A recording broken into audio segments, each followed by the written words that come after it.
मेरे प्यारे प्यारे students, welcome to the Edumentor academy. तो आज हम पढ़ेंगे steps in effective marketing communication. तो ये जो आपका सब्जेक्ट है एडवर्टाइजिंग एंड सेल्स मैनेजमेंट, उसके अंदर ये वाला जो पार्ट है आपका कम्युनिकेशन प्रोसेस चैप्टर नंबर 1 के अंदर आएगा।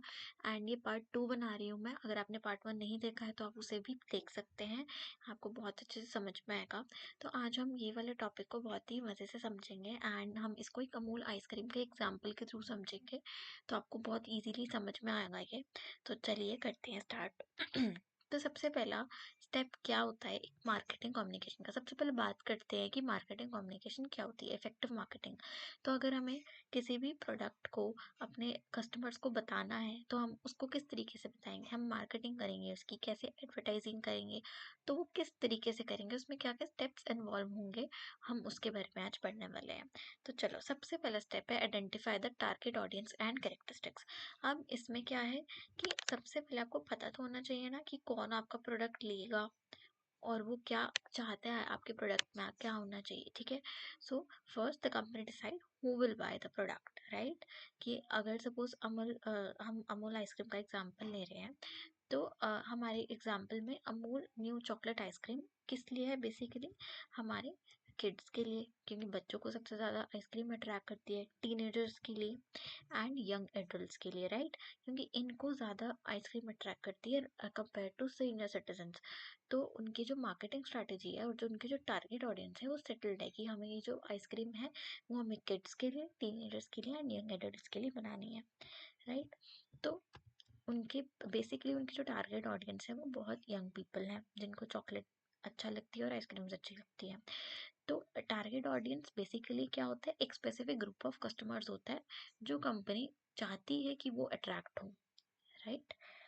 अब बात करेंगे नेक्स्ट स्टेप की, that is determine the communication objective. इसमें क्या है कि अब पहले तो डिसाइड कर लिया कि कौन हमारा प्रोडक्ट लेगा, लेकिन कंपनी अब डिसाइड करेगी what it wants to achieve. अब उसको कंपनी को अचीव करना क्या है, वो जो कम्युनिकेशन या मार्केटिंग कर रहा है उस मार्केटिंग के पीछे उसका उद्देश्य क्या है, उसका ऑब्जेक्टिव क्या है, उसका गोल क्या है, उसे पता होना चाहिए, राइट।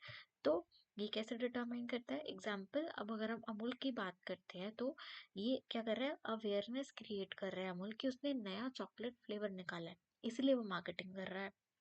क्योंकि लोगों को पता कैसे चलेगा कि अमूल ने एक नया आइसक्रीम भी निकाली है, राइट। अब ये इसलिए भी मार्केटिंग कर रहा है दैट द कंपनी वांट्स कि people should try that, right. और इससे क्या होगा, इसका एक और ऑब्जेक्टिव है, इससे कि इसकी सेल्स बढ़ेगी and sales is the not ultimate objective, but हाँ, घूम फिर के सेल्स जो इंक्रीज होगी यही मेन ऑब्जेक्टिव है उनका, राइट। तो Amul wants people to know new chocolate blast ice cream is now available.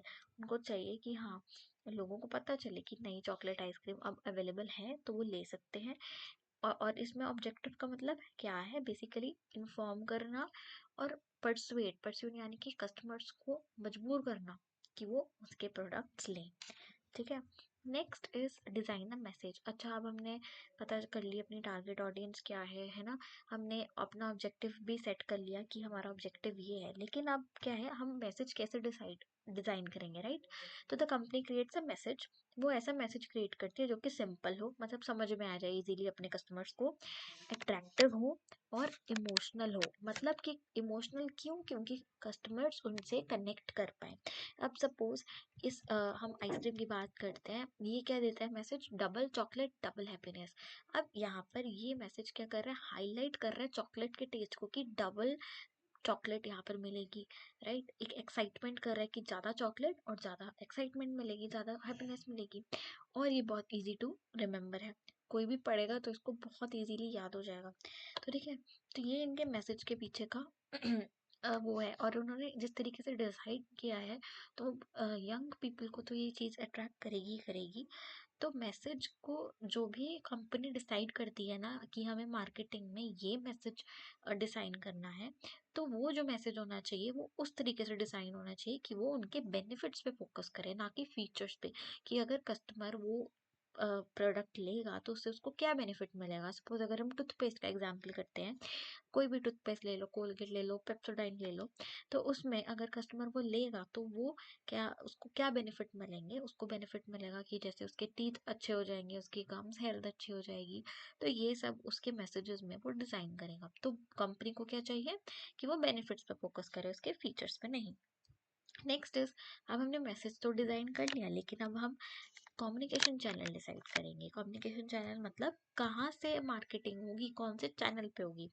अब कंपनी डिसाइड करती है कहाँ पर एडवर्टीजमेंट जानी चाहिए। अब जैसे अमूल इंस्टाग्राम ऐड के थ्रू, टीवी कमर्शियल एड्स के थ्रू, या शॉप्स पे जो पोस्टर्स होते हैं उसके थ्रू, या यूट्यूब एड्स के थ्रू हमें बताता है कि अच्छा अच्छा यहाँ पर ये अमूल की चॉकलेट आई है, हमें पता चला ऐड में, हम दुकान पर गए, हमने लिया, तो वो क्या हुआ, एक सर्कल क्रिएट हुआ, हमने वो कंज्यूम करी इंफॉर्मेशन और हमने लिया और वो उनकी सेल्स बढ़ी, राइट।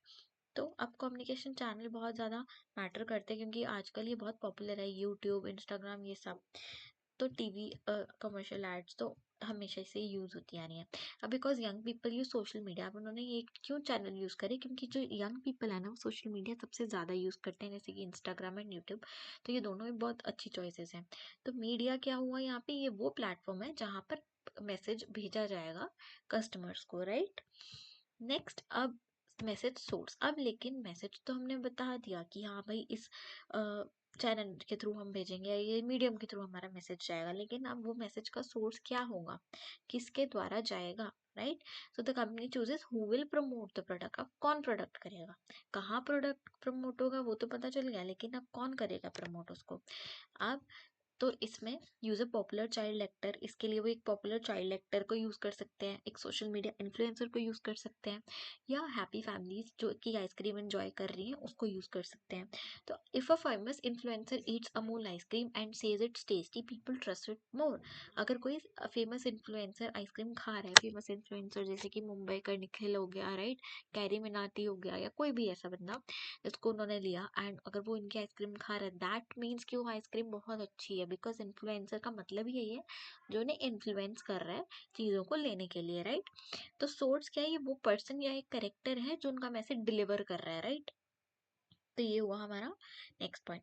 अब next point is collect feedback. अब मैसेज तो कस्टमर्स तक पहुंच गया, लेकिन फीडबैक कैसे पता चलेगा कि उनको वो टेस्ट अब पसंद आया है या नहीं आया है, right. So after the campaign the company checks कि डिड सेल्स इंक्रीज, क्या उनकी सेल्स बढ़ी है, या पीपल पोस्टिंग रिव्यूज, उनके बारे में वो बता रहे हैं, are shops ordering more stock.